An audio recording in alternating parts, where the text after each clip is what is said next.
Trước khi mà vào video này thì mình muốn gửi một lời xin lỗi tới tất cả mọi người. Là tại vì là khi mà dựng cái vlog này thì mình đang bị ốm quá, cho nên là cái giọng của mình thu âm nó sẽ không được quá là hay. Nó sẽ bị hơi ốm ốm ấy, cho nên là mọi người thông cảm cho mình nha. Chuyến bay từ Hồ Chí Minh đến Paris thì sẽ khởi hành vào lúc 11 giờ 30. Để bay từ Hồ Chí Minh đến Paris thì sẽ có rất là nhiều những hãng hàng không khai thác, nhưng mà hầu như là sẽ phải quá cảnh ở một nước nào đó. Nếu bay thẳng thì sẽ có hai sự lựa chọn, đó chính là Vietnam Airlines hoặc là Air France, và vợ chồng mình quyết định chọn Vietnam Airlines để có thể tích điểm vào thẻ bông sen vàng của bọn mình. Tùy vào hạng ghế và thời điểm mà mọi người mua vé thì sẽ có giá vé khác nhau. Trên hình là giá vé ở thời điểm mà bọn mình mua vé, mọi người có thể xem để tham khảo nha. Bay từ Hồ Chí Minh đến Paris thì sẽ mất tận 13 tiếng, một chuyến bay rất là dài, cho nên là bọn mình có rất là nhiều những cái thứ hay ho mà bọn mình làm ở trên máy bay.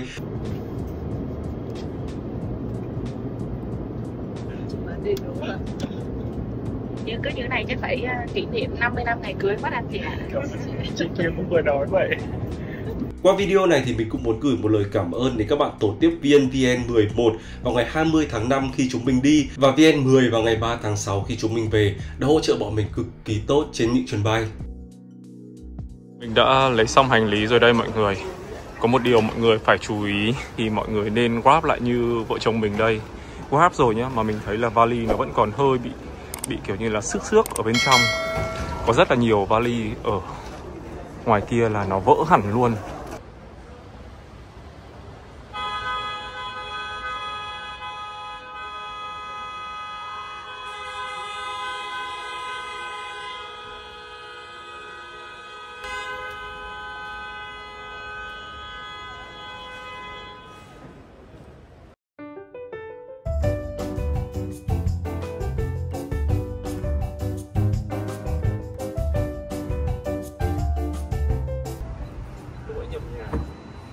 Ok, được rồi. Bọn mình đoán là nó sẽ ở ngay trong cái khu này. Ôi, thời tiết thích quá.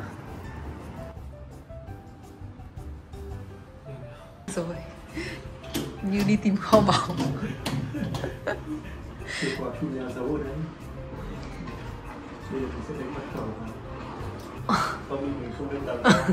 Chúng mình đã rút kinh nghiệm những cái lần trước.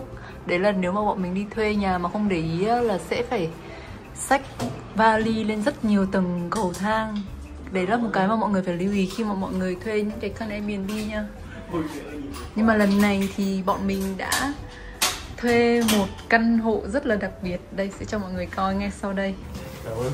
Đúng là cháu chơi kho báu. Mình cứ hay chơi game. Thời tiết. Đây chúng ta sẽ đi tìm nhà. Cảm nhận đầu tiên là rất thích khu này. Mọi người hình dung không là ở ngay ngoài kia. Ở ngay ngoài kia thì là đường lớn rồi. Xong đấy bọn mình sẽ đi vào trong cái khu này thì nó sẽ rất là yên tĩnh. Mà bến tàu thì cũng ngay ở ngoài đường này rồi.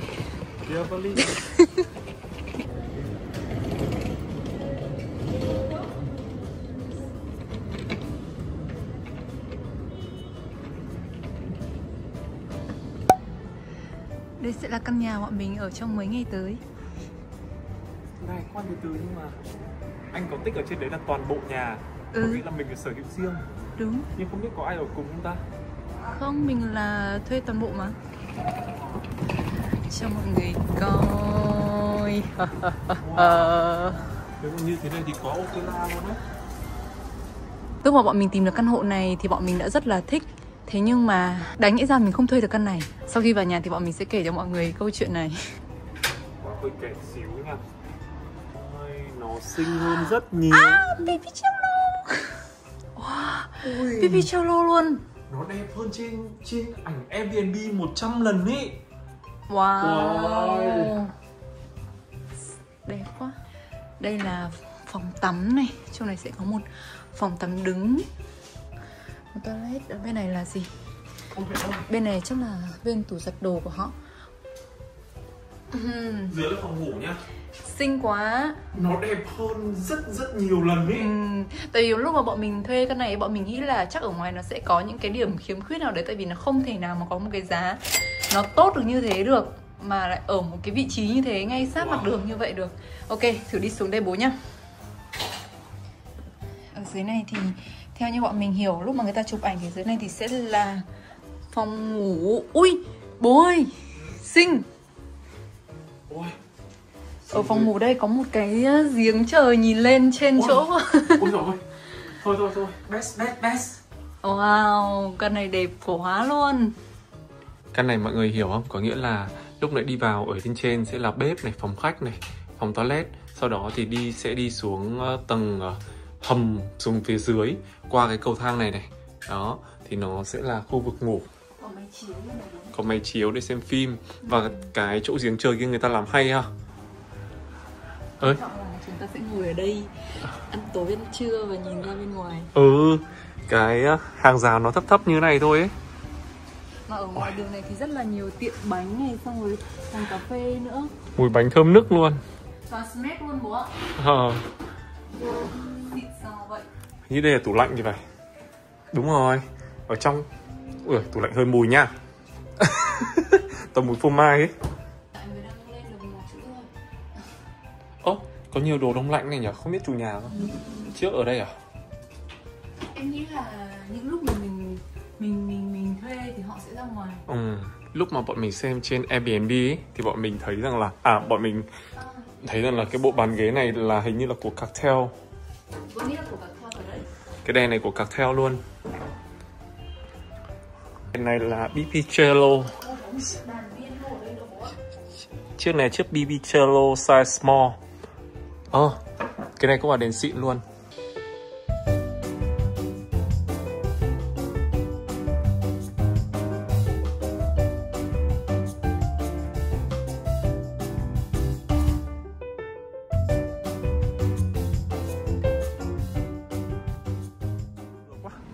Trời bắt đầu mưa rồi, hôm nay dự báo thời tiết đến 90% mưa liền.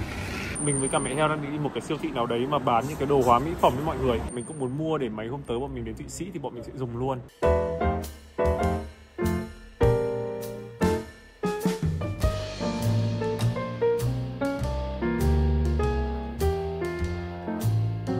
Bọn mình dự kiến là sẽ mua trước bữa trưa thôi. Còn bữa tối thì có thể là bọn mình sẽ ăn gần ở chỗ ở luôn.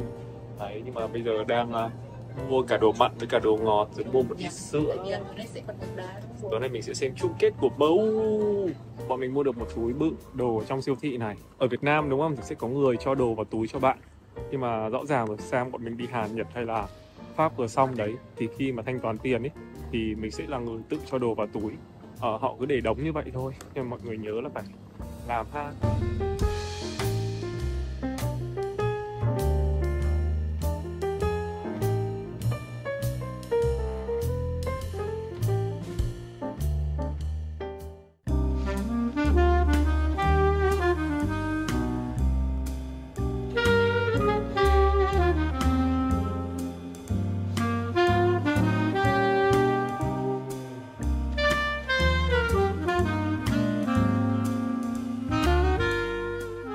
Xem TV một lúc mình buồn ngủ quá. Nhưng mà như anh ngủ phải được 2 tiếng ấy nhỉ? Không, trong đấy, không, cũng được đấy, từ lúc đấy là cũng phải 5:30, bây giờ 7 giờ hơn. Giỏi thật, mẹ heo lò mò nào gọi được trên Uber, em gọi Uber Eats à? Order là lúc đấy là 7 giờ kém thì họ sẽ phải chờ mất một lúc thì họ mới lấy đồ ăn được cho mình ấy. Cho nên là cũng có nhiều tài xế họ đợi lâu thì họ với cả trời mưa nữa thì mình mới hủy. Thế là gọi được hàng này, vừa có pizza vừa có mì. Bọn mình cứ nghĩ là bây giờ nó đã vào phải là mùa hè rồi, chớm hè, bọn mình không nghĩ là nó lạnh như thế này. Nhưng mà lạnh phết, tính ra nó 10 độ thì nó vẫn là mùa đông mà. Nó còn mưa nữa. Lạnh ơi lạnh, cho nên là chắc là mai bọn mình sẽ phát sinh là bọn mình sẽ đi mua một ít đồ lạnh, mua một ít áo khoác với cả một ít đồ mặc lót. Anh shipper ấy cũng rất là thân thiện. Thế à? Em cũng nhắn tin với anh ấy luôn là mình là khách du lịch ấy, cho nên là nếu mà kiểu đến thì cứ nhắn tin cho mình một cái thôi là mình sẽ ra mình lấy, chứ không nhất thiết là phải gọi điện để hỏi. Với cả là hơn nữa là ở bên này thì họ có một cái đấy là họ sẽ cho mình một cái mã code, thì đến mình chỉ cần đọc đúng cái mã code đấy thôi, người ta sẽ đưa cho mình. Để xác nhận nhá. Ngon đấy mẹ. Thật ra nếu mà không mưa thì cũng không ngại, nhưng mà mưa quá. Với cả hôm nay thật ra là ngày đầu đến bọn mình cũng muốn là giữ sức một tí, tại vì chuyến này đi mình sẽ đi dài. Lúc mà ở đây bọn mình nghĩ là bọn mình cũng sẽ thuê khách sạn để cho tiện, tại vì tính ra là bọn mình ở trong Paris là khoảng độ tầm 4 ngày 3 đêm. Sau đấy thì bọn mình sẽ đi Thụy Sĩ và quay trở lại Paris. Thì sau đấy thì bọn mình mới định là thuê nhà. Tại vì là không biết là khi mà mình thuê nhà lần đầu ở Paris thì có những cái gì bất tiện không, mình không biết. Lần này đến thì mình bảo với bố Kiên là mình muốn trải nghiệm theo một cái kiểu như là sống như một người bản địa ở đây, xem là nếu mà mình có nhà xong rồi mình đi chợ, mình mua đồ, mình ăn uống rồi các thứ như thế nào. Ban đầu khi bọn mình thuê cái nhà này thì chủ nhà rất là lâu họ mới confirm. Sau khi mà họ confirm thì họ lại báo là họ không đồng ý cho bọn mình thuê. Tại vì bọn mình thuê chỉ có 3 đêm thôi, họ chỉ cho thuê tối thiểu là 4 đêm. Bọn mình đã đặt phòng ở Lyon vào đêm 24 sang 25 rồi, cho nên là bắt buộc đặt cả xe nữa, cho nên là bắt buộc 24 bọn mình phải check out. Cho nên là cuối cùng bọn mình do một hồi máu quá và tìm rất là nhiều những căn nhà thì hầu như 100 căn, 99 căn nó là dạng căn hộ. Chỉ có duy nhất căn này nó là nhà vườn như thế này mà bọn mình tìm được khu bọn mình muốn thôi. Cho nên cuối cùng bọn mình vẫn quyết định là bọn mình thuê 4 đêm. Nhưng mà đến cuối thì bọn mình sẽ gọi là bỏ ấy mọi người. Nhưng mà thực ra căn nhà này có giá khá là tốt. Có thể tại cái thời điểm mà bọn mình book thì sẽ có giá tốt. Bởi vì là tính ra thì 4 đêm nếu mà để so với những chỗ khác, những căn hộ khác mà có diện tích có khi là chỉ bằng cái phòng khách duy nhất thôi. cái phòng này thôi, không bằng được cả cái mặt sàn ở lên tầng trên này. Mà giá nó cũng đã tầm đấy, thậm chí là hơn rồi. Không tính là ở châu Âu mà kể cả những đất nước mà bọn mình đã đi nhiều thì đây cũng sẽ là lần đầu tiên bọn mình trải nghiệm một cách rất khác. Đấy là bọn mình sẽ thuê xe lái xuyên biên giới. Cho nên là mình nghĩ là cũng sẽ khá là thú vị. Cho nên mọi người đi cùng bọn mình nhé.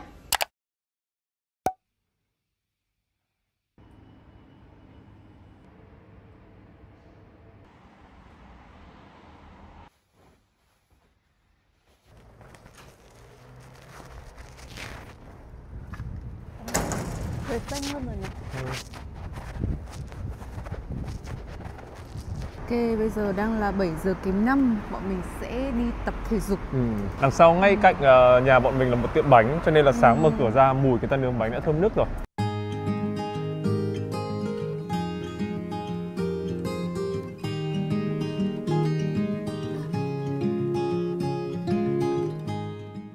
Bây giờ đã đang khoảng là 7 giờ 5 buổi sáng. Thường thì các cửa hàng này khoảng 9 giờ họ sẽ bắt đầu làm việc. Thì mọi người có thể nhìn thấy là phố phường là xe, những cái phố nhỏ như này là xe đỗ hai bên. Xong rồi mọi người trong công tác gọi là chuẩn bị rồi kiểu như là dọn vệ sinh môi trường. Cũng khá là giống như là Việt Nam mình. Cái cà phê này, cái xì này.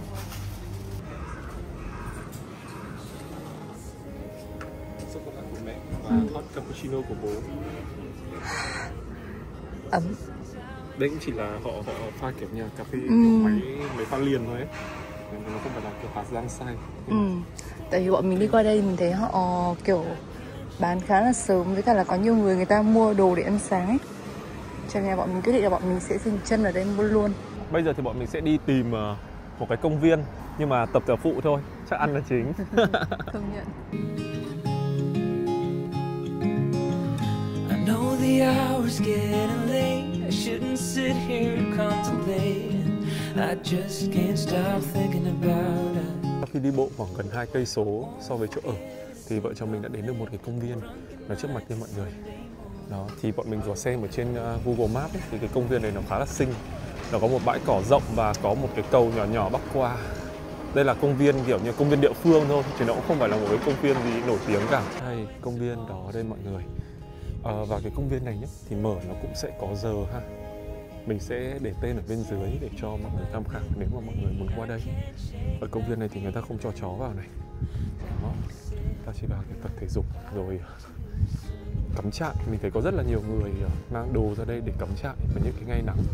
Nó cũng nhỏ nhỏ xinh xinh vậy thôi này mẹ. Đây là một cái sân bóng rổ, một bãi cỏ, chim bồ câu. Muốn đi lên cái cầu thì phải đi lên trên kia bố ạ. À thế à? Đây đúng là kiểu công viên địa phương luôn đấy. Bây giờ thì chỉ có 9 độ C thôi. Và cũng sớm nữa, cho nên là cũng chắc là ít người ra đây.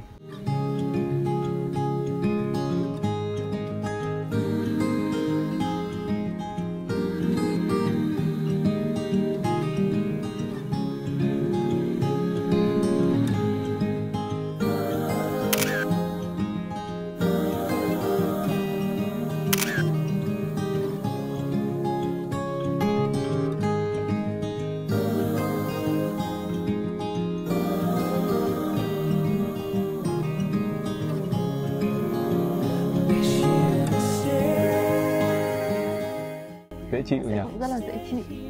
Tiếng chim, xong rồi kiểu tiếng gió, xong rồi kiểu tiếng mọi người đang kiểu chạy bộ ấy. Rất yên tĩnh luôn, kiểu mặc dù là bắt đầu cũng hơi đông người chạy bộ rồi đấy, nhưng mà vẫn rất là yên tĩnh. I can't shake that feeling that we said goodbye too soon.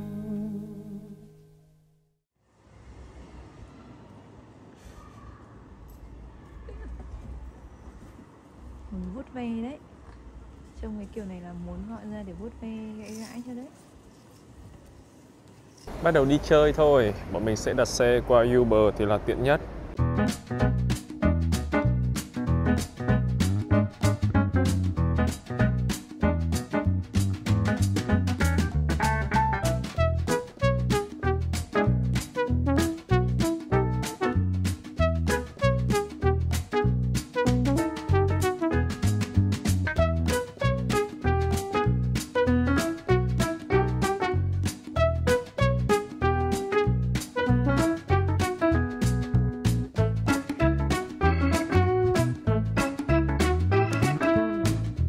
Cái quán cà phê này thì mình tìm ở trên Google thôi, thì mình chọn cái vị trí view của nó làm sao để nhìn được cái tháp Eiffel ở đằng sau đây mọi người.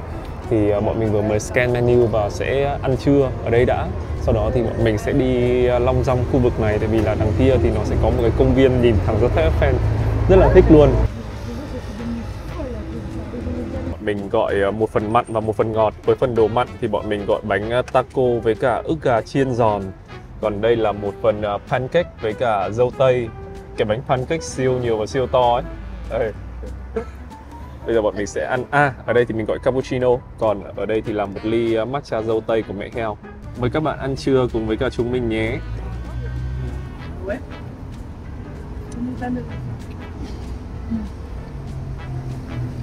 Cũng được ha. Thực ra dự báo thời tiết hôm nay là thời tiết sẽ mưa cơ. Mấy cái bọn mình ở đây lúc đầu bọn mình đến xem dự báo thời tiết đều mưa hết. Nhưng mà không biết là nào hôm nay trời nắng lên, nắng to luôn. Cho bọn mình ở tranh thủ lên đây luôn để mà lên đây luôn, nghe khổ vãi, như kiểu mình ở rất xa ấy. Ngày mai thì nếu mà trong trường hợp trời mưa thì bọn mình sẽ lại loanh quanh ở trong nhà Airbnb thôi. Ngày kia thì bọn mình sẽ khởi hành ra khỏi Paris và bọn mình sẽ tới Lyon.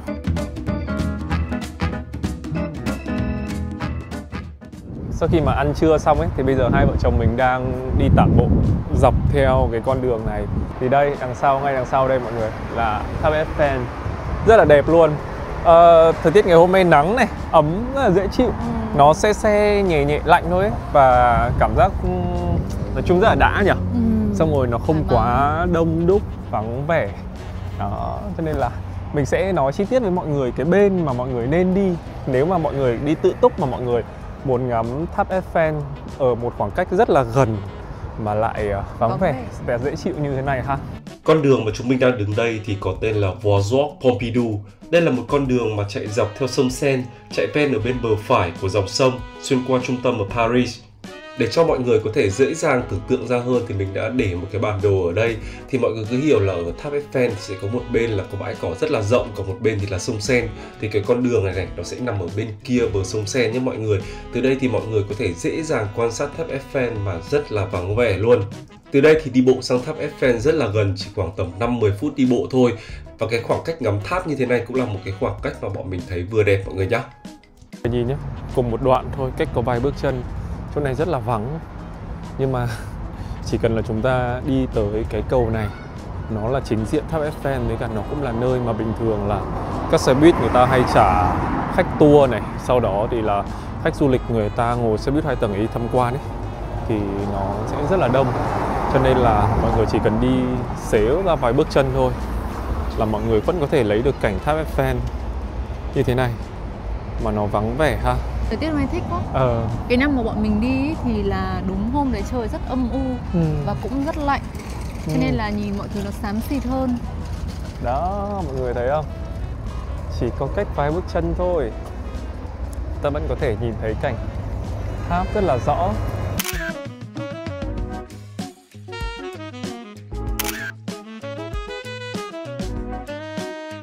Diện tháp Eiffel thì mọi người ngồi ở đây cắm trại rất là nhiều.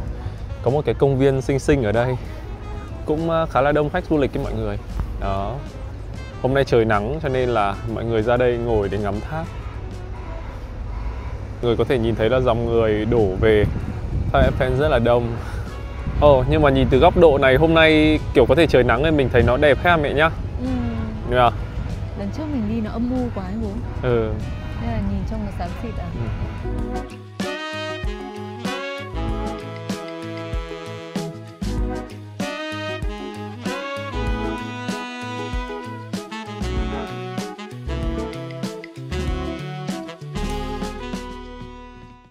Mọi người chú ý những cái đồ đạc của mọi người nhé. Cần những cái người mà họ bán những cái đồ lưu niệm này này. Sao cơ, em bảo gì cơ? Em muốn xem là hội đấy làm gì. Bọn mình đang ngồi ở trên bãi cỏ ấy, thì bắt đầu thấy có mùi. Một nhóm bắt đầu bán những cái kỷ niệm tháp Eiffel, chứ cái tháp Eiffel mô hình ấy. Xong rồi bắt đầu link nhấm nháy đến nhau. Đằng sau lưng bọn mình đây thì đang có một hội đang kiểu bắt đầu quay ép du khách ký vào những cái biên bản đấy mọi người. Có nghĩa là bình thường mình sẽ không hiểu là ký cái gì đâu, mình kiểu nice, mình kiểu thân thiện đấy. Mình ký vào, sau đấy thì sẽ kiểu đòi tiền biết các thứ. Cái này thì bọn mình đã xem rất là nhiều ở trên YouTube rồi. Chúng bắt đầu sẽ kiểu không thích những người mà quay các thứ như chúng mình đâu. Lúc nãy đấy cái thằng kia nó nhấm nháy ngay vợ chồng mình kìa, bây giờ bu vào hội kia luôn rồi kìa. Ui nhưng mà sợ nhờ, đây là lần đầu tiên mình nhìn thấy trực tiếp như này luôn đấy. Tức là kiểu như họ đều đeo tai nghe ấy, và xong rồi họ sẽ nhìn từ xa, xong rồi một người thì họ sẽ đánh lạc hướng để mà kiểu cho mấy cái bạn đấy, bạn ấy tập trung vào đấy ấy. Xong rồi những cái người kia bắt đầu họ mon men đến gần ấy. Nhưng mà một hội rất là đông luôn. Đông phết đấy. Tính ra nhá, nhiều nhất là ở tháp Eiffel, xung quanh chân tháp Eiffel rất nhiều. Nhưng mà cái là phải để ý một chút, tại vì nhiều khi mình hay đặt máy để quay chụp ấy. Tại vì là khi mà mình đến đây ấy, thì nhiều khi mình cũng nghĩ rằng là mình sẽ mất cảnh giác ấy. Mình thoải mái mình quay chụp bởi vì xung quanh ai cũng đang kiểu dựng máy quay chụp ấy. Nhưng mà chỉ cần bất giác một cái thôi là mình rất là dễ bị mất đồ như chơi ấy. Vấn đề là giật đồ thì nó sẽ không phổ biến bằng việc là bắt đầu quay vào xong rồi bắt đầu móc túi. Xong rồi kiểu làm cho mình bị sao nhãng, rồi móc túi rồi ký tá các loại giấy tờ nọ kia. Cho nên là cái này mọi người chú ý nhá, thật sự rất phải chú ý luôn đấy.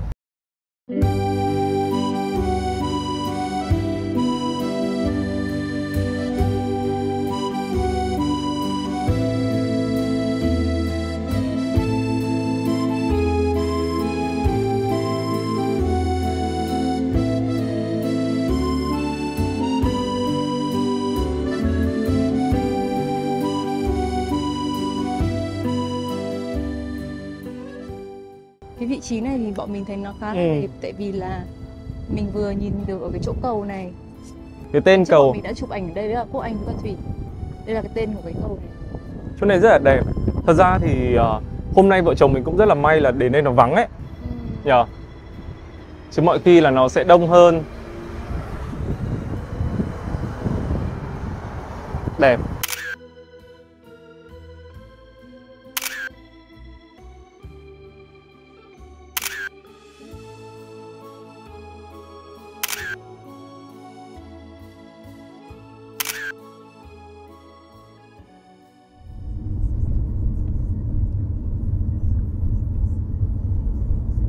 Bây giờ thì bọn mình đang có mặt tại nhà thờ Đức Bà ở Paris. Đằng sau rồi mọi người, từ mọi người đang không thấy ở đây đằng sau này. Bọn mình cứ nghĩ là đã sửa xong hoàn toàn rồi, nhưng mà vẫn chưa mọi người ạ. Ở ven bên nhà thờ thì có hai cái đường đi bộ ven theo sông Sen rất là đẹp. Thì bọn mình sẽ tìm hàng nước nào đấy để bọn mình ngồi uống trước đã.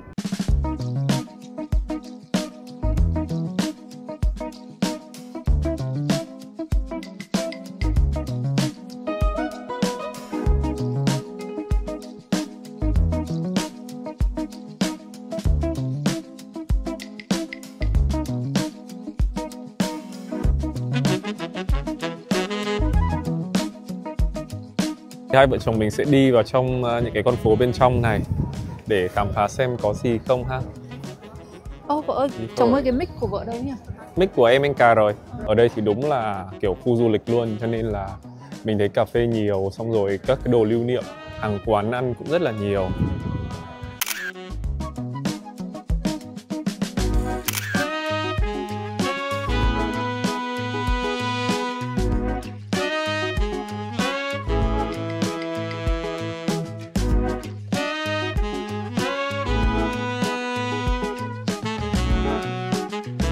Mình thấy là ở trong mấy con phố này thì nó cũng nhỏ nhỏ thôi, cũng nhiều hàng quán phết đấy nhỉ. Chủ yếu là quần áo, cà phê, bánh trái, rồi những cái đồ lưu niệm với mọi người. Cho nên là nếu mà mọi người dành khoảng tầm một buổi nhỏ để mọi người qua đây chơi thì mình nghĩ cũng được. Rồi chụp ảnh lưu niệm với nhà thờ, các thứ ở đây. Bây giờ đang là 5 giờ chiều đấy mọi người, mà trời vẫn còn chưa có dấu hiệu hoàng hôn. Thường cái là đi chơi vào mùa này thì mọi người không bị lo là muộn ấy.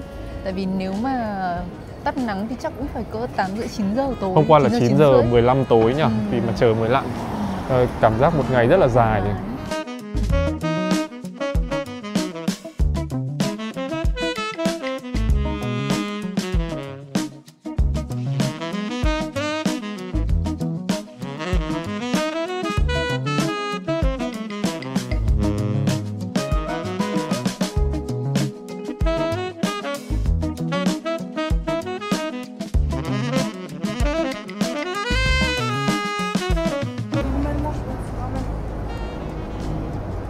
Bọn mình bây giờ là đang đi qua Uniqlo ở đây để mà mua một ít đồ.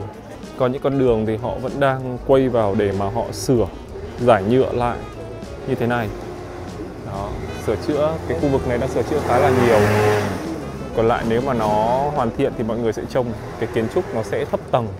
Nó rơi khoảng tầm 5-6 tầng và có rất là nhiều những cái hàng quán xinh như thế này.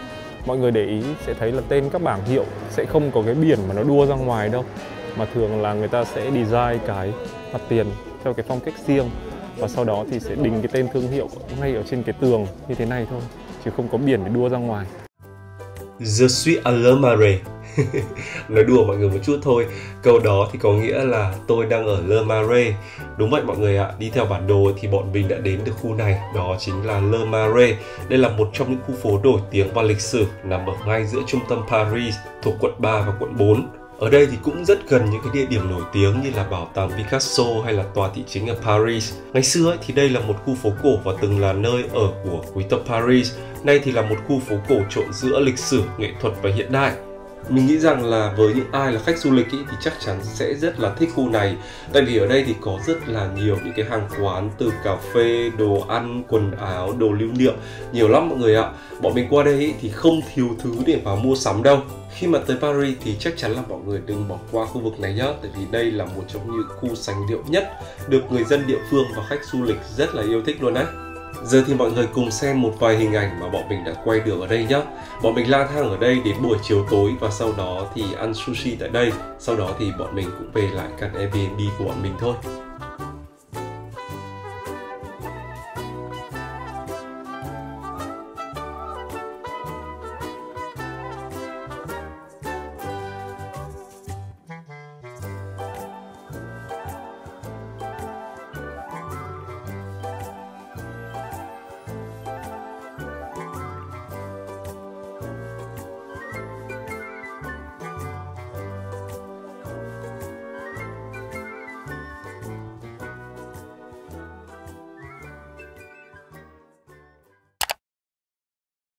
Thời tiết ngày hôm nay rất là dễ chịu. Nó ấm hơn ngày hôm qua một chút ấy. Với cả cảm giác nó khô hơn ngày hôm qua. Bây giờ thì bọn mình sẽ ra một cái tiệm bánh được đánh giá khá là nhiều sao ở ngay gần chỗ bọn mình ở thôi.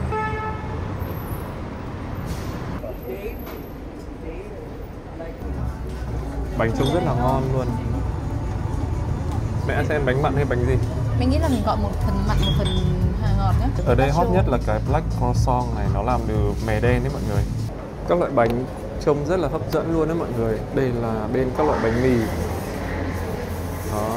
Còn đây là bên các loại patty là những cái loại bánh ngàn lớp. Không khí em đây thích ha. Mà xong ngồi đây còn nhìn được bọn chó. Mà anh đang bảo là cái vỉa hè ở đây thích ấy, nó rộng rãi. Đó, xong rồi mọi người sẽ thấy là ở bên Pháp thì đây chính là kiểu quán vỉa hè của họ nhỉ. Họ sẽ bày bàn ghế ra như thế này. Là lá phong chồng ạ. Nếu mà đến mùa thu là sẽ đẹp lắm đấy. Cái chỗ vị trí bọn mình ở ấy thì thật ra là cũng vẫn phải nói lại là rất là hợp lý mẹ nhờ. Với những ai mà thích kiểu như là trải nghiệm những cái nó không quá là du lịch thì mọi người thử tham khảo cái vị trí ở này. Chết rồi, chúng ta gọi hơi nhiều rồi. Lại no bụng đói con mắt. Vì là mình cũng muốn thử ấy chứ mình đâu có cơ hội để ăn được nhiều đâu. Đây là cappuccino, mình thì luôn luôn thích cà phê nóng. Còn mình thì sẽ là Matcha. latte. Thực ra mình biết là uống thời tiết này thì uống nóng sẽ ngon hơn, nhưng mà tại vì mình có một cái sở thích đấy là mình luôn thích uống đồ lạnh vào thời tiết lạnh. Bọn này bắt đầu nghe tiếng sột soạt là tấn công mình luôn này.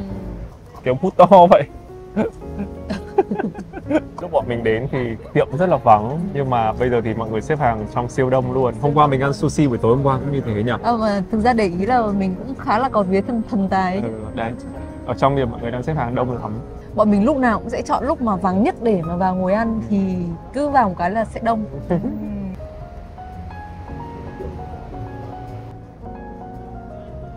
Xe ô tô kia xa đường gấp à? Em không nhìn được lúc đấy, em không biết được, không biết ai đứng ai xa. Thật ra là mình cũng thấy là hôm qua ấy nhờ lái xe cũng tương đối là ẩu đúng không? Kiểu phóng nhanh phanh gấp với mọi người. Đây là một cái mà nó làm từ bánh mì đen với cả phô mai và ham. Rất nhiều người xung quanh đang nhìn chằm chằm vào bàn mình đằng sau lưng mẹ. Nó cứng không? Nhưng mà vị rất ngon. Anh cảm giác ở trong là kiểu Iberico ấy, với cả phô mai cheddar, rất ngon luôn. Anh có giấy ăn, anh có giấy ăn. Người đánh đông á. Ra mỗi chuyến đi du lịch của mình không béo lên vì đồ ăn kiểu bữa chính đâu, mình toàn béo lên vì bánh thôi. Vì lúc nào bọn mình cũng muốn thử rất là nhiều loại bánh. Đấy là có một cái nữa, đấy là lúc nào mình cũng sẽ gọi một cái gì đấy liên quan đến pistachio, tại vì mình cực kỳ thích cái pistachio luôn ấy. Pistachio ở đây trông cũng hấp dẫn ha. Ăn thử nhá. Thực ra là không phải là vì Pháp là xứ sở của bánh trái đâu. Ý vẫn đang muốn nói là kiểu như là cũng không phải hàng nào cũng sẽ ngon ấy. Ngay hôm đầu tiên đến thì bọn mình thấy một hàng trông thì cũng rất là uy tín ấy. Đến lúc mua về ăn thì thực sự là không ngon một tí nào, toàn mùi tủ lạnh.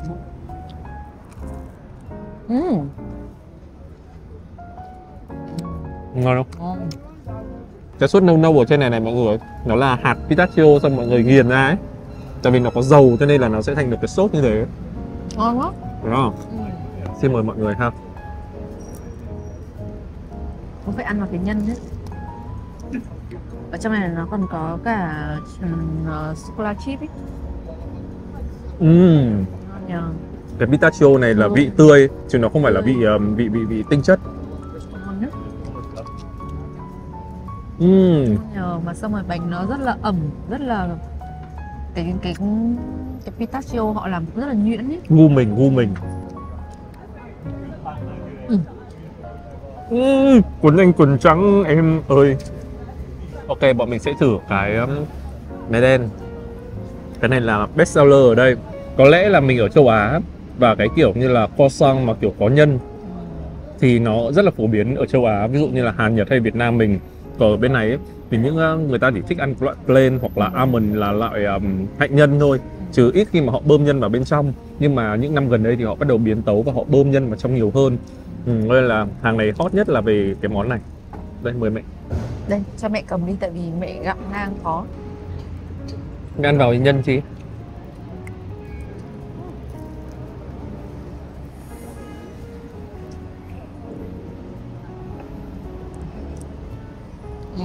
Ở trong có kem không hả mẹ? Có. Có nghĩa là cả kem cả trên cả dưới luôn à? Đây. Nhưng mà cái kem của họ không bị ngọt quá, với cả rất là ngậy. Ngon nhá.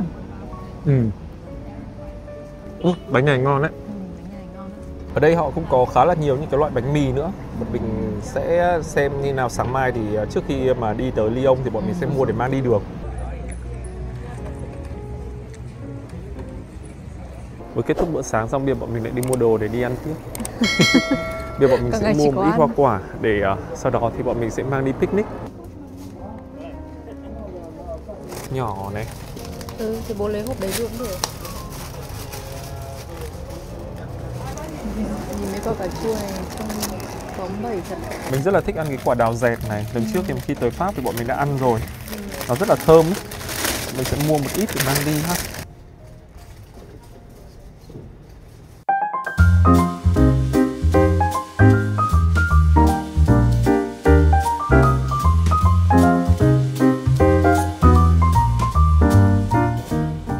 Đến những khu du lịch như thế này thì mọi người chú ý túi xách này, điện thoại với cả đồ cá nhân nhá. Đúng địa điểm mẹ muốn đến không? Đúng rồi. Mình đi vào trong ấy thì nó sẽ đẹp hơn đấy mẹ. Đi vào trong đi. Hôm qua thì ở trên Direct có một bạn Direct cho anh hỏi là ở Pháp có mùi khai không? Thì mình sẽ trả lời luôn là có nhé mọi người. Sẽ có những con phố là kiểu sẽ có những cái người vô gia cư ấy. Xong rồi mọi người cũng có đi bệnh. Và lúc nãy trước khi mà vào chỗ này thì tự nhiên có một mùi khai ở đâu sộc lên. Nhưng mà thôi, đừng để nó ảnh hưởng đến cái chuyến du lịch của chúng mình.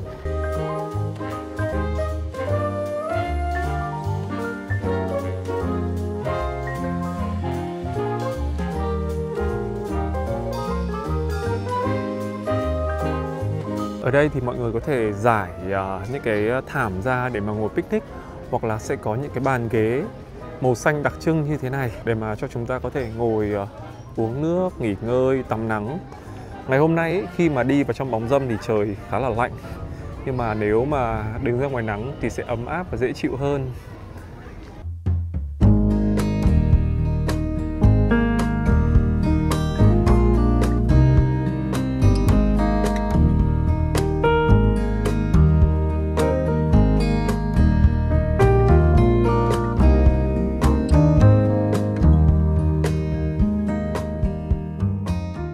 Trưa ngày hôm nay thì bọn mình cứ đi long dong xong rồi ngồi nghỉ ngơi, chill hưởng cái không khí này với mọi người. Tại vì Kiểu là thực ra là bình thường nếu mà đi du lịch ấy thì bọn mình cũng sẽ thích là kể cả là đến những cái chỗ mà nổi tiếng thì bọn mình vẫn muốn là tìm một cái góc mà nó vắng vẻ để mà mình ngồi mình kiểu thưởng thức cái khu vực đấy. Như là kiểu ở đây thì thực sự là ở xung quanh hoặc là đi sâu ở bên trong cũng như là cũng sẽ rất là đông đấy. Chỗ này thì ngay chỗ cửa ra vào thôi thì mình thấy là nó cũng không bị đông đúc lắm, bởi vì chắc là lúc mà mọi người đến thì mọi người sẽ tập trung vào cái khu bên trong hơn. cái không khí ở đây hiện tại nó đang rất là trong lành luôn ấy, nó khoảng 15 độ C, có nắng.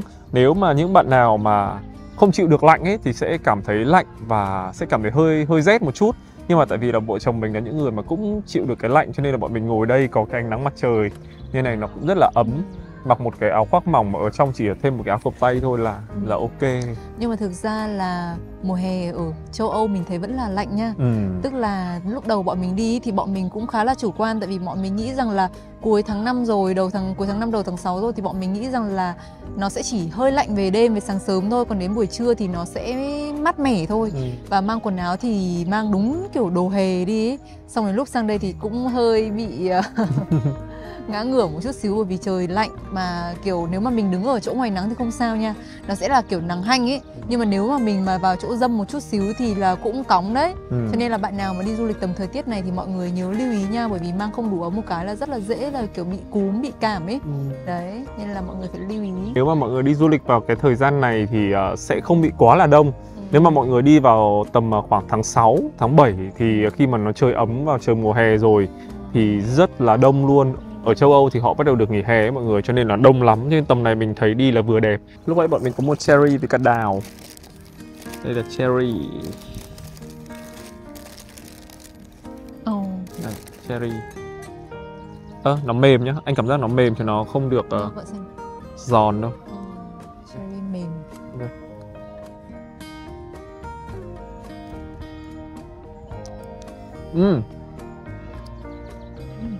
Mọng nước.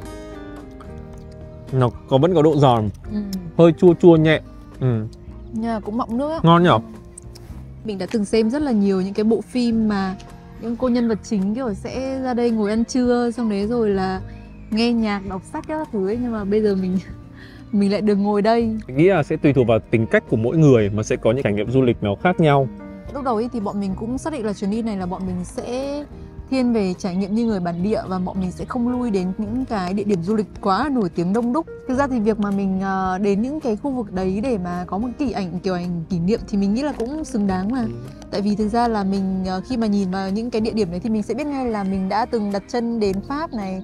Đấy, nhưng mà cũng sẽ thấy rằng là ở mỗi một cái địa điểm nổi tiếng ấy, đôi khi là mình sẽ bị một cái là ví dụ như ở tháp Eiffel thì mình sẽ phải ngồi ở đúng cái góc đấy để mà chụp được cái ảnh đấy. Như thế thì nhiều khi là mình sẽ bị kiểu như là mất thời gian và áp lực cho cái việc mà đi tìm đúng cái chỗ cảnh đấy. và để chụp được một cái bức ảnh như thế. Còn nếu như mà mình kiểu chịu khó là mình cứ đi lang thang, mình không nhất thiết là phải tại cái địa điểm đấy, tại cái chỗ Cái góc đấy. thì mình có thể là nhìn thấy được rất là nhiều những cái góc riêng của mình. Ví dụ như ở đây chẳng hạn, bây giờ mọi người đang đổ rất là nhiều về phía bên trong kia chẳng hạn, nhưng mà ở đây thôi mình cũng thấy là nó khá là chill, khá là yên tĩnh và khá là thích rồi. Cho nên là khi mà đi du lịch ấy, thì mình nghĩ là ngoài cái việc mà kiểu mình kiểu chỉ chăm tìm đến những cái chỗ mà check-in nổi tiếng ra, thì mình có thể là tìm những cái góc cho riêng mình đấy và cảm nhận nó, thì mình nghĩ là cũng sẽ thú vị.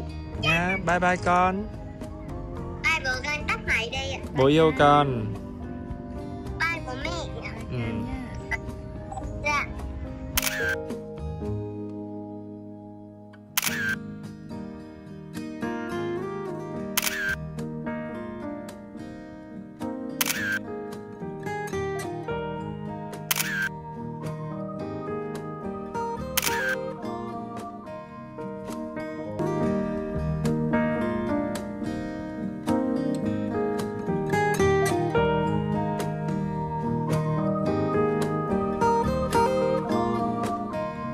Từ đây thì mọi người có thể nhìn thấy được cái shop của cái bảo tàng Louvre kìa.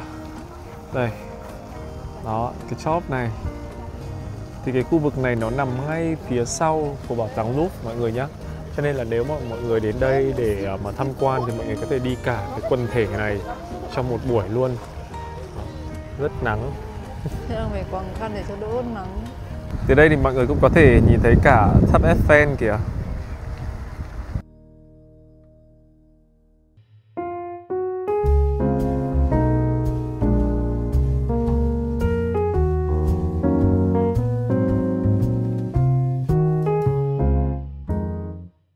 Bây giờ mẹ Loan sẽ lên Google Maps để tìm một cái hàng ăn nào đó nhiều sao được chấm ở gần đây.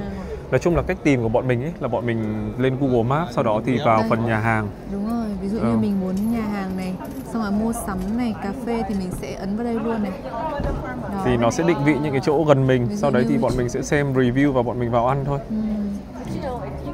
Mẹ đang phân vân hai hàng, có một hàng này thì sẽ là Lai Á nhưng mà đồ ăn trông cũng khá là ngon với cả là nhiều sự lựa chọn. Với cả quan trọng là cái nhà hàng này nó sẽ có ngồi ở ngoài ấy. Còn cái nhà hàng kia là sẽ kiểu chỉ ở trong quán không thôi.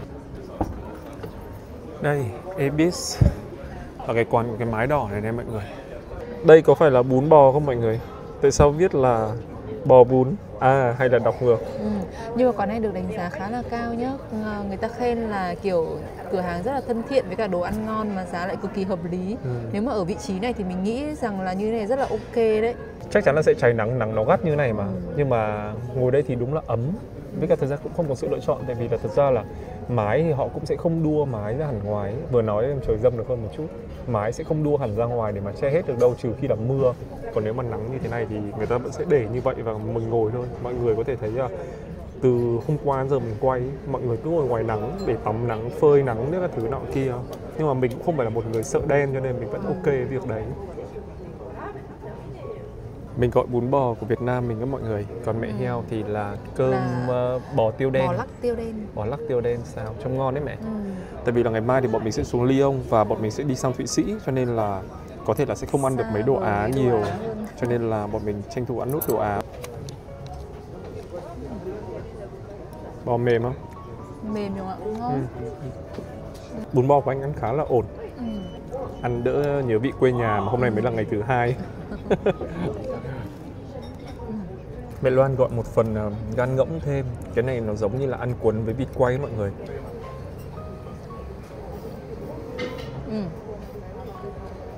Ngỗng rất là béo luôn đấy. Có bị hôi không? Không hôi lắm đâu chồng ạ. Tất nhiên là vẫn sẽ hơi có mùi, nhưng mà nó không bị sặc lên đấy. Ngon. Đồ ăn khá là ổn. Hai vợ chồng mình ăn hết thân thiện. 55 ơ, tính ra là 1,7 triệu.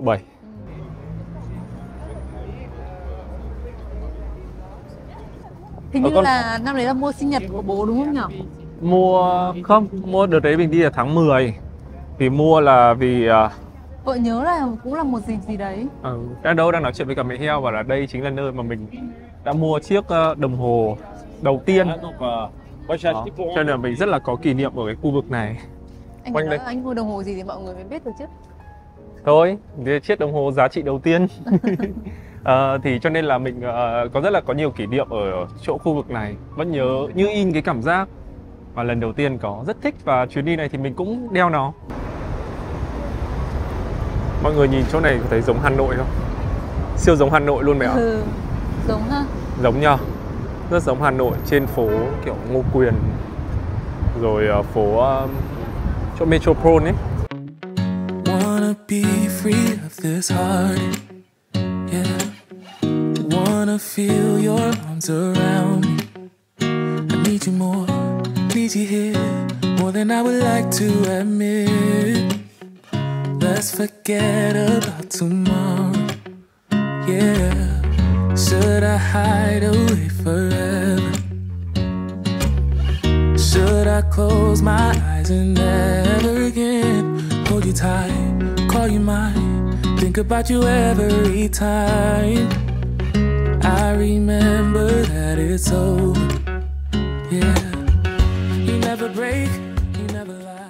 Nhà bọn mình ở đây thì đối diện có một cái này, thì trong này bán rất là nhiều đồ DIY rồi màu vẽ các thứ. Bọn mình sẽ vào để mua quà cho Cam. Vào trong này thơm mùi giấy luôn đấy mọi người ạ. Thơm mùi giấy vẽ. Rất nhiều đồ để làm DIY luôn ấy.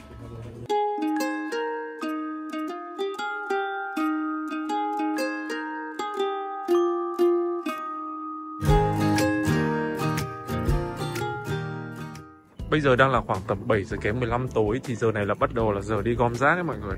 Thì mọi người sẽ thấy ở ngoài đường sẽ có rất là nhiều những cái thùng rác họ để sát với cả vỉa hè như thế này, để mà cho công nhân vệ sinh môi trường người ta đến dọn.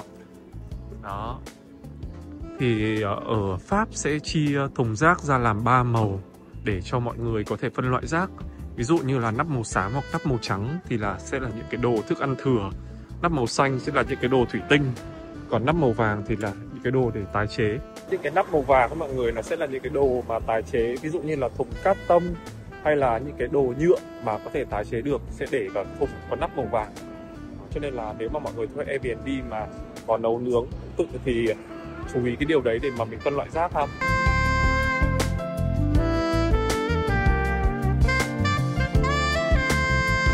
Cứ đi vài bước chân lại thấy một hàng bánh, mà nhìn hàng nào cũng đẹp thì trông hàng nào cũng muốn ăn, hàng nào cũng hấp dẫn. Mình đang trêu là trông bố Kiên rất là giống người bản địa rồi đấy. Trông kiểu đi siêu thị về xách đồ. Thế là ngày mai chúng mình sẽ phải tạm biệt con phố này rồi. Buồn ghê. Nhưng bọn mình đang suy nghĩ là bọn mình sẽ tìm một căn để chặng về bọn mình sẽ ở lại cái khu này. Tại vì rất thích cái khu này luôn, kiểu nó yên tĩnh mà nó cũng náo nhiệt vừa đủ ấy. Có một điều mà bọn mình nhận thấy rằng ở Pháp đấy là việc tự phục vụ rất là ít. Cái self-service nó rất là khác so với cả ở Hàn với cả ở Nhật. Nếu mà ở Hàn với cả ở Nhật, đặc biệt là ở Nhật thì mọi người sẽ quen với cái việc là chúng ta sẽ vào order này, sau đó thì tính tiền tại quầy này, xong rồi chờ lấy nước này, lấy nước xong thậm chí nhiều khi phải return đồ, mang đồ lại cái sau khi mình ăn xong lại quầy. Hoặc là đấy. Hoặc là scan QR ở trên bàn và sau đấy thì tự order xong rồi tự phải đi trả tiền. Nhưng mà ở Pháp thì mình thấy khá là giống Việt Nam mình ở một cái là ví dụ ngồi vào bàn ăn thì sẽ phải chờ người là kiểu như người ta mang menu tới, xong rồi order tại bàn, xong rồi thanh toán cũng sẽ thanh toán tại bàn luôn. Đó, thì ban đầu bọn mình cứ quen theo cái thói là khi mà bọn mình đi ra nước ngoài, ví dụ đi Trung Quốc, đi Hàn hay là đi Nhật ấy, thì thường là bọn mình sẽ làm mọi thứ tại quầy luôn. Nhưng mà ở Pháp thì mọi người bảo no, đi ra kiểu như là bàn ngồi thì mà tôi sẽ mang menu nhé các thứ ra. Đấy cũng là một cái rất khác ở văn hóa nhỉ. Ngày mai sẽ là ngày kỷ niệm 11 năm yêu nhau của chúng mình.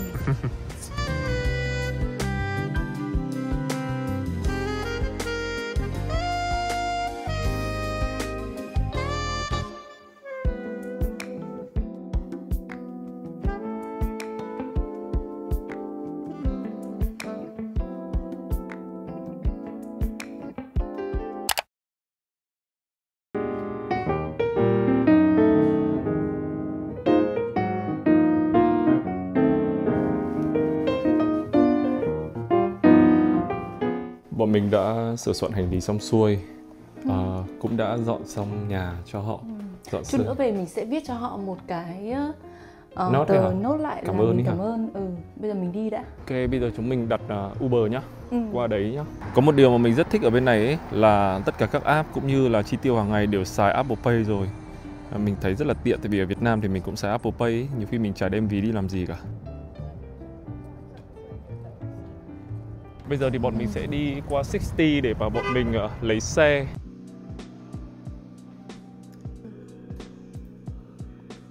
Một vài những cái loại xe mà mình muốn đi trong đợt này như là BMW hay là Audi thì hôm nay họ không có mất rồi. Thì họ đang có một chiếc Volvo XC60 và bây giờ thì họ đang có một chiếc xe khác nữa. Họ nói cái gì mình không nghe không rõ. Bây giờ người ta sẽ cho mình đi xem trực tiếp xem như thế nào. Mình thấy bãi xe khá là rộng với cả nhiều loại xe ấy. Trong đấy có nhiều cái SUV cỡ B. Mẹ nhờ, cỡ B cỡ nhỏ ấy. Bọn mình thì lại thích đi kiểu lớn hơn. Bạn nhân viên khá là nhiệt tình. Bọn mình đang bận ý cho một cái option khác là chiếc này thì nó là một chiếc hybrid với cả điện. Thì thật sự là điện thì bọn mình đến nông thôn Thụy Sĩ bọn mình cũng hơi ngại một chút. Cho nên là bọn mình đang nghiêng về option là Volvo hơn, mặc dù chiếc xe này rất là đẹp. Đây là chiếc Volvo. Có vẻ là vợ chồng mình sẽ nghiêng về chiếc xe này hơn. Thank you very much. Bọn mình sẽ nghiêng về chiếc xe này hơn. Xe này bẩn hơn xe kia nha. Đúng nhá. Xe này bẩn hơn, xe kia trông kiểu led lủng ấy, thứ trông đẹp hơn đúng không? Ở đây sẽ có rất là nhiều những cái dòng xe, ví dụ như là những cái xe sedan hạng sang như thế này, hoặc là BMW, rồi Nissan. Những chiếc Volvo màu xám này là xe điện ấy mọi người, cho nên là bọn mình sẽ không ưu tiên chọn điện, tại vì sẽ sạc khá là mất thời gian và đi về vùng nông thôn thì khá là rủi ro. Chiếc Volvo kia thì trông cũng ok, nhưng mà bọn mình lại đang thích cái nội thất của chiếc BMW kia hơn, trông nó cũng rộng rãi hơn. Đây có một vài những cái dáng hatchback, nhưng mà bọn mình thích đi gầm cao. Bây giờ thì bọn mình đang yêu cầu họ là sẽ vệ sinh nhanh cho mình chiếc BMW này. Khi mà bọn mình đến đây thì bọn mình cũng có đọc qua review của những người đã thuê trước ấy, thì họ cũng có nói rằng là khi mà mình đến thuê ấy, thì thường là nhân viên họ sẽ đưa cho mình một cái option mà kiểu nó kiểu kém hơn một chút xíu, hoặc là không phải là cái sự lựa chọn ban đầu của mình khi mà mình đặt online ấy. Thế nhưng mà nếu như mà mình ok luôn thì họ cũng sẽ đưa luôn cho mình cái xe đấy. Còn nếu như mà mình nói rằng là không, mình muốn một cái option khác bởi vì là mình đã đặt cái xe kia, thì họ sẽ đưa ra đúng cái xe mà mình đã đặt. Thì lúc mà bọn mình đến đây, tại vì là cái lựa chọn Volvo thì bọn mình thấy cũng ok, thế nhưng mà bọn mình cũng bảo là nếu mà kiểu bạn có một cái xe nào khác trong ngày hôm nay nữa thì có thể cho mình xem không, thì họ đưa cái xe đấy ra. Cái xe bọn mình đặt thì là cái xe BMW X3, cho nên là bọn mình thấy là cái này cũng là một cái mà mọi người nên lưu ý khi mà mọi người đặt xe. Thủ tục cũng rất là nhanh gọn thôi. Cái mình lo nhất, hỗ trợ của mình cũng rất là kiểu lịch sự. Hỗ trợ lịch sự nhiệt tình. Nói chung mình thấy ok lắm. Lúc mà bọn mình check out thì là người ta cũng sẽ hỏi bọn mình là có muốn đổ đầy xăng luôn không. Đấy, và người ta cũng sẽ mang xe đi vệ sinh qua được. Thì mình nghĩ rằng là cái này lúc mà mọi người thuê xe mọi người cũng có thể lưu ý. Đấy là nếu mà thấy xe mà kiểu bẩn quá thì cũng có thể nhờ người ta vệ sinh và có thể đổ đầy xăng tại đây. Tại vì bọn mình nghĩ là tí nữa mà loay hoay ra kia tìm cây xăng chứ nó cũng sẽ mất thời gian hơn. Và chắc là đổ ở đây thì nó cũng sẽ hơi nhỉnh hơn một chút xíu, nhưng mà nó cũng sẽ tiện cho mình. Khi nhận xe mọi người nhớ chú ý là sẽ check nhé. Ví dụ đây có một vài cái vết xước này đó, thì khi mà các bạn thuê xe người ta cũng sẽ gửi cho các bạn một cái email là sẽ nói đến các vết xước đây đó, nó sẽ có những cái vết xước nhỏ ở trên thềm như thế này. Đây cũng là vết dơ nữa, họ không rửa vỏ mẹ ạ. Họ chỉ hút bụi vệ sinh ở bên trong thôi. Đó. Mọi người nhớ quay một vòng xe để lỡ chẳng may mà có vấn đề gì ha. Ok, chiếc xe này của bọn mình thuê thì có camera 360. Bọn mình có cái cửa sổ trời này, tại vì là lúc đầu thì bọn mình đã muốn là có một cái cửa sổ trời nên là mới chọn xe này. Nếu mà lúc nãy mình chọn cái Volvo là có cửa sổ trời không ta? Hình như là theo vợ nhớ là không có. Ôi, xe này là hỗ trợ Apple CarPlay không dây mà lại còn hỗ trợ cả tiếng Việt luôn. Tiện ha. Ok, chúng mình bắt đầu đi thôi.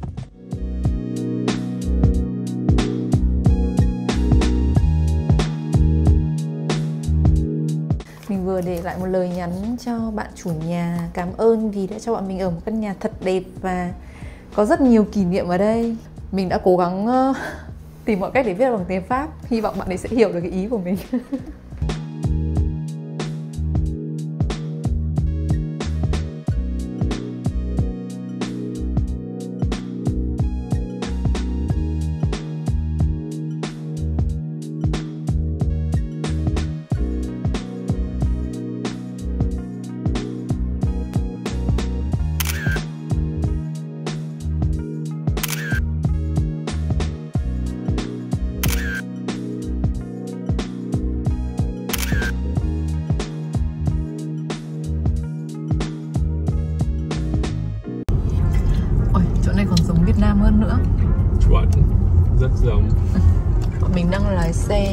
đi sang chỗ quận 13 để mua một ít đồ Việt.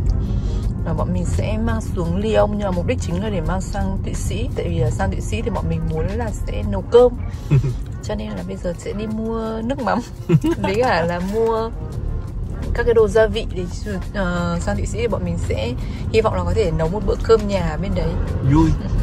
Ra đến đây thì thấy rằng là đường phố nó rất là khác xa so với ở trong Trung tâm. những cái chỗ khu du lịch trung tâm.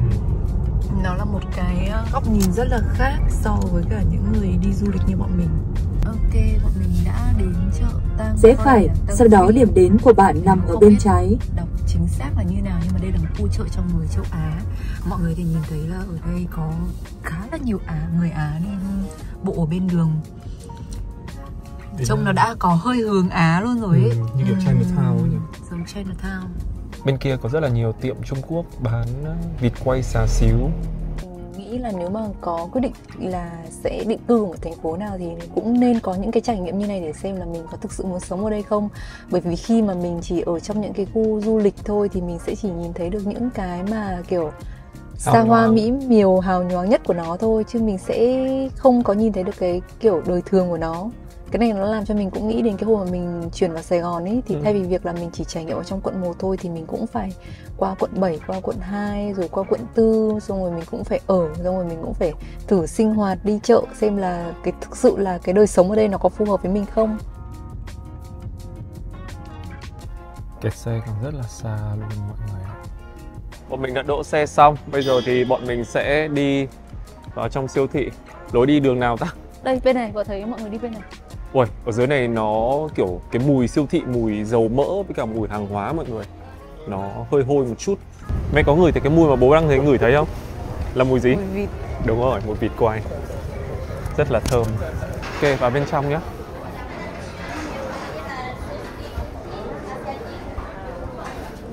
Mùi sầu riêng nồng nàn. Rất là nhiều đồ mà toàn đồ châu Á luôn. Ok, cha trang miên. Cũng sẽ có cả mì của Việt Nam. Nhưng mà Phú Quốc gì đấy? Truyền thống trăm năm. Tại vì đang thấy chai này là bé nhất thôi. Lấy chai bé thôi mẹ ạ. Chắc là lấy nước mắm của Việt Nam mình cho ngon. Chứ nước mắm của Trung Quốc ăn nó thường sẽ rất là tanh. Nói chung là đồ thì đa số là mình thấy là đồ Trung Quốc. Cũng có lác đác đồ Hàn và đồ Việt Nam. Không, đồ Việt nhiều đấy bố. Em lấy cái gì đấy? À, nước mắm Việt Nam. Cái này hả? là bao nhiêu độ đạm nhỉ? Bên này có rất là nhiều những cái loại phở, bún, miến, mì, bánh phở tươi, xong rồi lòng phèo, đậu hũ. Đây mọi người, xong rồi giò chả nhé, các thứ ở đây này, không thiếu một cái gì luôn. Các loại giò chả quế, chả lụa, rồi giò bó thứ đằng sau mình đây này. Có làm món gì liên quan đến nước cốt dừa không? Bây giờ bố định là menu của mấy ngày tới mình ăn là gì? Mình có mấy ngày Thụy Sĩ liền. Bọn mình sẽ tìm mua một bao gạo nhỏ thôi. Chắc là nhỏ nhất cũng chỉ ở tầm này. Chắc là sẽ mua gạo Việt Nam hoặc gạo Thái. Mẹ ạ. Gạo Việt Nam hoặc gạo Thái cho dễ ăn. Gạo Thái thì có cái này. Bao này nhỏ nhất rồi đấy. Đấy, anh thấy cái gói đấy có vẻ ok đấy. Mẹ có muốn ăn một bữa cổ truyền Tết không để bố mua đồ bố nấu? Một gói bánh chưng à? Ở Thụy Sĩ. Các loại bánh bông lan, bánh cuộn, bánh dày này, bánh dày giò Việt Nam, bánh khúc này, bánh giò này. Cái này về thì mọi người sẽ cần phải hấp lại.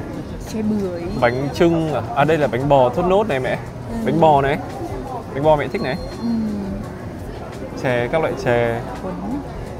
Các loại chè Việt Nam mình có gỏi cuốn này, có cái này là giò, có chè bắp, mẹ ăn không? Bọn mình quyết định là sẽ lấy chè chuối, ăn thử xem. Bố có phải mua hành tươi mua hành lá không? Nhưng mà mua hành lá sợ sang Thụy Sĩ thì mình mấy hôm nữa thì có kịp không? Cái ấy bố. Mình chắc ở đây có tủ lạnh ấy nhở? Mình cắm vào cái chai nước ấy. Ok, thế lấy hành lá đi. Còn đến Lyon thì mình sẽ cố gắng tìm mua rau sau nhé. Ở dưới này thì bắt đầu là khu vực nhiều các cái loại rau, hành tây, xong rồi thịt ở đây người ta cũng hút chân không hết rồi này mẹ. Cho nên anh nghĩ là cũng ok thôi.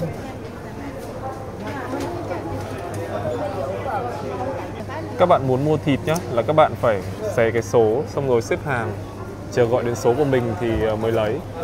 Mình là bao nhiêu? 297 bố. 297, bây giờ là 289 như kiểu tem phiếu ngày xưa ấy. Bây giờ còn 7 người nữa đến mình. 7 người nữa. Kia. Mình sẽ đợi để lấy thịt, còn mẹ heo thì sẽ đi lấy những cái đồ khác nữa. Nói chung là chợ khá là rộng và nó không khác gì kiểu siêu thị hay là chợ ở Việt Nam mình cả đâu mọi người.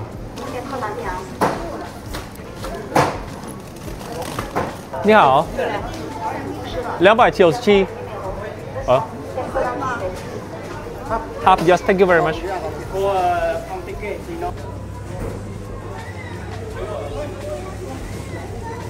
Em mua hẳn cả bánh bao luôn á. Cái này nó là kiểu dim sum ấy, thì mình có thể cho vào lò vi sóng để sáng mình quay mình ăn sáng như này. Hoành tráng đấy. Đang có cái này trông cũng ngon, kiểu sụn gà. Nhưng mà chiên bằng cái gì? Chiên thì phải có dầu ăn. Thực ra là mình có lò nướng được này. Chết rồi. Hơi nhiều. Chúng ta lại bị hơi giống như ở nhà mất rồi. Cũng không thiếu thứ gì mọi người. Chả thiếu một thứ gì luôn ấy. Chả khác gì Việt Nam mình. Rồi, nói chung nó cũng là một cái trải nghiệm rất là vui. Rất là vui khi mà bọn mình tới Pháp. Cũng không nghĩ có một ngày bọn mình sẽ tự lái xe mà kiểu đi siêu thị châu Á mua đồ về nấu cơm như này. Ở trong một quầy ăn sẵn ở ngay ngoài siêu thị thì có bán cơm vịt quay, cơm xá xíu với cả các loại bánh mì. Mình gặp... Em tên là gì? Em tên là Hoa. Bọn mình gặp được một bạn Hoa. Tức là mấy Hoa bảo là 7-8 năm trước là đã gặp nhau ở sân bay rồi. Như vậy là rất là có duyên đấy, hôm nay lại gặp nhau ở đây. Em không nghĩ hôm nay gặp anh chị ở đây luôn ấy. Bây giờ là 12 rưỡi. 1 giờ kém 20 rồi. Dự kiến là lái xuống Lyon sẽ mất 4 tiếng rưỡi. Thì cứ cho là tiễn mình đi 5 giờ đi. Xong rồi thêm kiểu 5 giờ này, 5 giờ thôi cứ cho là 6 giờ đi. 6 giờ thì mình sẽ đến cái căn Airbnb. Chị bên cạnh từ nãy đến giờ chị phải gần 5 phút rồi, chị cứ đưa ra thụt vào, chị không đỗ được xe. Mình chỉ sợ là chị quệt vào xe mình thôi. Ăn ngay thì tiệm mình đi lên đường rất là chắc dạ.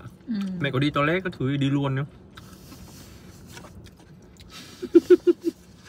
Nhưng mà không lo, tại vì từ đây không lo, tại vì quãng đường từ đây xuống Lyon thì mặc dù đi đường cao tốc nhưng nó có tới 40 trạm nghỉ. 40 trạm nghỉ và xăng với cả điện của mình thừa sức để mình đi xuống Lyon mà không phải mua giữa đường. Sau khi mà ăn trưa xong xuôi thì bây giờ vợ chồng mình sẽ xuất phát để tiến thẳng tới Lyon. Bây giờ thì trời đang bắt đầu có hắt mưa rồi mọi người ạ, nhưng mà nói chung là cũng mát mẻ để đi. Thực ra thì đến đây thì thấy rất là nhiều hàng quán đồ ăn của người Việt, ví dụ như là phở này, trà sữa này, rồi hàng cơm, hàng bún này, nói chung là cũng thấy khá là vui.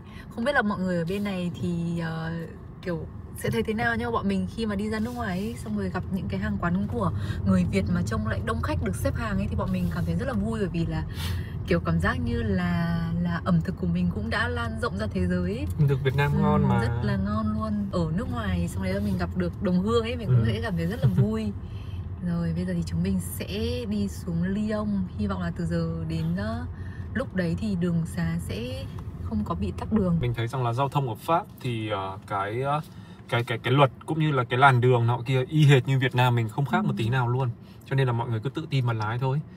Chỉ chú ý duy nhất cho mình 3 điều. Đấy là thứ nhất là nhường phải. Ví dụ như là có những xe nào mà đi từ bên phải xe mình đến thì mình luôn luôn nhường. Cái thứ hai là chủ động nhường cho người đi bộ và người đi xe đạp. Đó, và cái thứ ba là đảm bảo được cái tốc độ mà mình lưu thông trên đường là ok. Thực ra trên này thì họ cũng sẽ cảnh báo cho mình về tốc độ này. Cho nên là cũng khá là dễ. Như vậy là chúng ta đã đi với nhau 1 tiếng đồng hồ với video này. Với 4 ngày chúng mình ở Paris thì các bạn thấy video này như thế nào? Nếu mọi người thích ý, thì hãy để lại cho bọn mình một biểu tượng bánh mì nhá. Bánh mì gì cũng được, bánh gì cũng được, để cho bọn mình biết là mọi người đã xem tới đây rồi. Và ở tập sau ấy thì sẽ là 3 ngày 2 đêm chúng mình ở Lyon. Những ngày rất là tuyệt vời, những ngày rất là đặc biệt bọn mình ở Lyon. Và trong video sau thì mình cũng sẽ chia sẻ luôn là cái việc thuê xe của mình sẽ cần những cái thủ tục, giấy tờ gì. Rồi quãng đường mà mình đi trên cao tốc của Pháp thì có những cái điều gì lưu ý thì mình cũng sẽ chia sẻ luôn nha. Căn Airbnb mà ở tập sau chúng mình ở cũng là một căn studio cũng rất là ấm cúng. Rồi ở Lyon cụ thể là có những cái địa điểm chơi gì, ăn gì, làm gì, ngắm cảnh gì ở Lyon thì bọn mình cũng sẽ chia sẻ tất tần tật cho mọi người nha. Và nếu như mọi người thích ý, thì hãy để lại một like, subscribe, click vào cái chuông và tiếp tục ủng hộ cho gia đình Cam Cam nhá. Cảm ơn mọi người, bye bye.